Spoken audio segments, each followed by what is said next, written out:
Hi friends, today I want to show you how I like to preserve all of my food.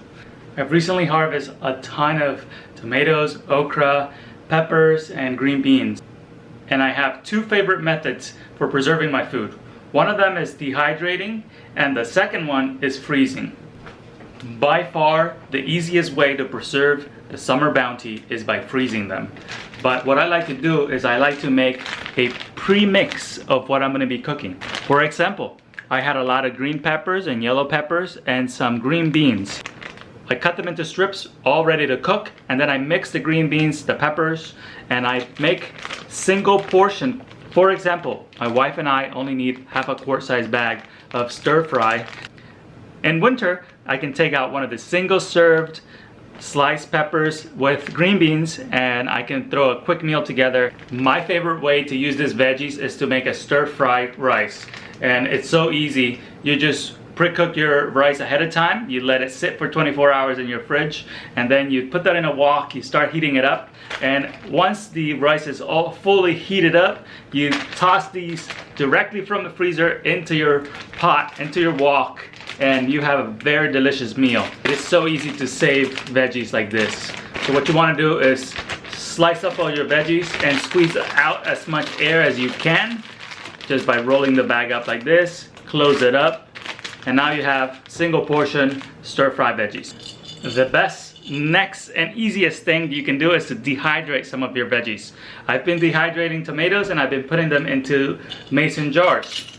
So this really helps reducing the space that you need to save tomatoes. Check out how crispy these guys are. They're so nice and crispy, and I'm gonna crack this one. You hear that? Here, one more time. Here. Very crispy. I believe I have about 8 tomatoes in here. So look at how much space you can save by dehydrating. So I recently made a little solar dehydrator, and it's nothing fancy. It's just hardwood cloth, and I lay my tomatoes, my slices of tomatoes, I lay it on top of that, and I let it go for 2 days out in the sun. And then after the 2 days in the sun, I take them from there and I pop them into my electric dehydrator to give them that crispness, and they become really crispy within a couple of hours in the regular dehydrator. If you put the tomatoes in the dehydrator, it will probably take you 2 days, and it will make your house really hot. So the combination of the solar dehydrator plus a couple of hours of electric dehydrator really makes this awesome. I am planning to make some powder of this as well, so a tomato powder. I am really enjoying the dehydrating process. It's very simple. It takes time, but it's hands off. So you have to do like 5 minutes of prep at the beginning, and then you let them out in the sun in the morning, and you probably bring them in at night, and then you do it again.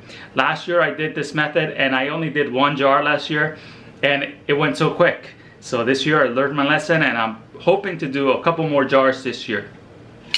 You can also dehydrate zucchinis. When you have a big old zucchini that you're trying to get rid of, but you don't know what to do with, just dehydrate it. These are amazing once you add them to a soup. They reconstitute and they're a little chewy. Not as good as a fresh zucchini, but it's pretty tasty. You can also make it a powder and just add it to stews like that. It would be pretty good. I also do some canning, but I am a lazy gardener, and canning takes a lot of time and a lot of effort, but it's pretty awesome stuff. Check this out here. I have some dilly beans, and all this is green beans with some garlic and some chili. I canned these using a water bath method. So easy. Just sterilize your jars. You pack your fresh ingredients in there. You make the brine. You pour the brine into here, put a lid on it, do the water bath canning for like 15 minutes, and voila, you have this thing, and it's gonna be good for many years. This one I think is the 2nd year. I haven't eaten it all yet. So this year is dilly bean year. The other thing I know how to make is preserves. So I make preserves out of my grapes. And 1 year, I think I made like 30 of these containers because I had so many grapes. So I haven't made it in a couple of years, but I have 2 jars left, and hopefully next season I'll get plenty of grapes so I can make grape jelly again. This thing is addicting, so good. In my next video, I'm going to show you how to can pickle okra. You heard it right. Pickled okra is very delicious and tasty, and it's not slimy at all. And that's about the only way I can eat my okra. This year I planted so many okra plants and I am swimming in okras, but I really don't like the sliminess of it. And the only way I can eat it is by making it pickles. And they are so good. You can add it to a charcuterie board or you can just eat them as a side, and they are very tasty.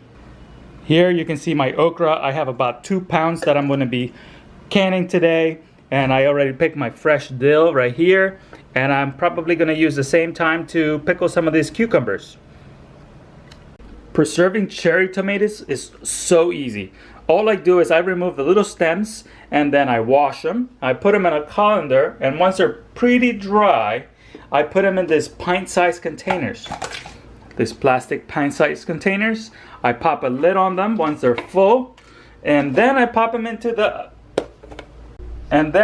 this into the freezer, and you can just pop them out like single tomatoes, and you can use them in your cooking however you want, or you can take out the whole thing, let it thaw in your refrigerator, and then you use that for cooking.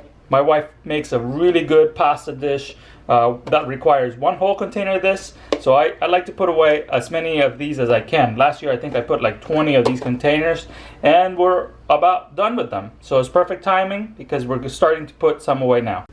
One good way to preserve your harvest is to make it alcohol. I am making a strawberry mango wine here. Obviously the mango is not from my garden, but I'm making a wine, and check it out. It's going really well. Check out this beautiful must bubbling away. You can see the little bubbles right there. Oh yeah. I am letting this go for a year, and I'm about a month in already. So this is a long-term project, but you can use a lot of vegetables or fruit all at once if you do your alcohol batches like this. I also have this small chest freezer, and check this out. In here I keep all the salsa that I made last year, and I keep the cherry tomatoes like I told you, just like this. And it's so easy to just make a salsa, put it in a little container like this, and freeze it. This year I am preserving all of my San Marzanos in a Ziploc bag like this, and this fall or winter I'm gonna make some marinara sauce with them. I also like to preserve my cilantro and my herbs in little cubes like this. I cut them, I dice them up, and then I put them in ice cube trays, and then I make little pucks. And then when I need a little cilantro flavoring, I take one of these pucks and it goes directly into my cooking pot. I also use the same method for greens. My wife does not eat kale, so these are greens without kale. Another method of saving your food is to make it kombucha.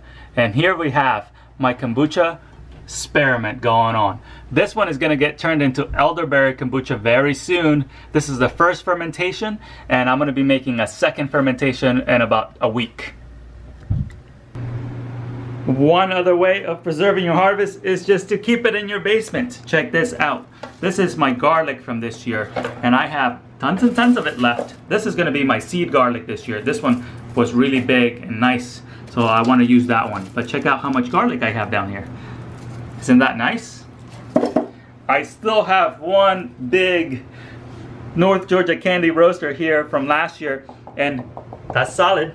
Hear that out. That is really nice. This North Georgia candy roaster was harvested probably in late October last year, just before the frost, and it is still solid. And this thing is so much food. I can't really eat all this squash at once, so what I do is I cut it in half, and I cook half of it, and then I freeze the rest once I'm ready to use it.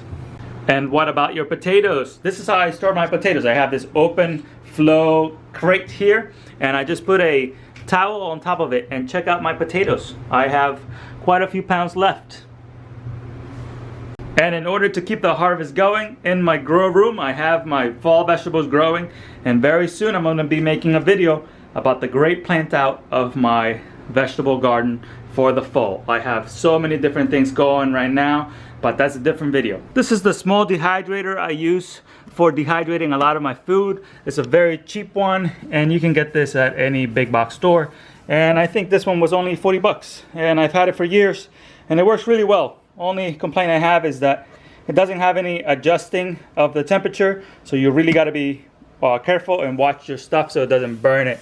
It doesn't really burn it, but it dries it out too much sometimes, so it doesn't taste as good. I live in a very small suburban lot. It might be a quarter of an acre, and then you have to subtract the house and a large 2-car garage. So I grow a lot of food on very little land. It was always my dream to grow my own food, and I am definitely doing that this year. Last year I put all the infrastructure and all the raised beds that I needed, and this year I'm really growing a lot of food. And my hope is to turn my yard into a food forest so that it continues to produce food with less and less inputs from me every single year. Because in a food forest, you're putting a lot of perennials, so a lot of vegetables that grow every year. Think asparagus, think rhubarb, strawberries, and berry bushes, fruit trees, nut trees. So I'm doing all of that now, planting those things right now. But in the meantime, I'm growing a lot of annuals as well. I don't think there's going to be a time where I stop growing tomatoes and peppers, because those are classic vegetables and I'm going to always grow those. But I hope to rely less and less on annual production and rely more on the perennial production. If you're just starting to garden, don't be discouraged by my video and by all the things that I am doing. Just grow a few plants and grow them to eat fresh. Don't worry about preserving them this year. Just enjoy the process and try to eat them. But if you're getting into gardening and you have an abundance of food, the easiest way to preserve your food is to start freezing it. Then you can start learning a few of the other methods that I have shown in this video. And if you want to learn more about those, search in my video playlist called Garden, and there's a lot of food preservation videos that I've done on there. This is not my first rodeo, obviously. I have been gardening since 2009, and I have been just slowly learning all the food preservation methods that I have shown here today. They're not very difficult. Probably the most scary is going to be the canning one. Canning is not difficult. You just have to follow the safety rules, and I'm sure you can find a book online that teaches you exactly how to stay safe when canning. But if you're just getting into food preservation, get a dehydrator. That's so easy. Can't go wrong with that. Or put stuff in your freezer. That's two methods that I use the most, even though I know all of the other methods that you can use. If you enjoyed this video, please give it a thumbs up, and I hope that you subscribe to the channel so you can learn about the ways that I save food to feed my family. I hope you come back and watch the video on how to pickle okra. So easy, so simple. See you guys on the next one.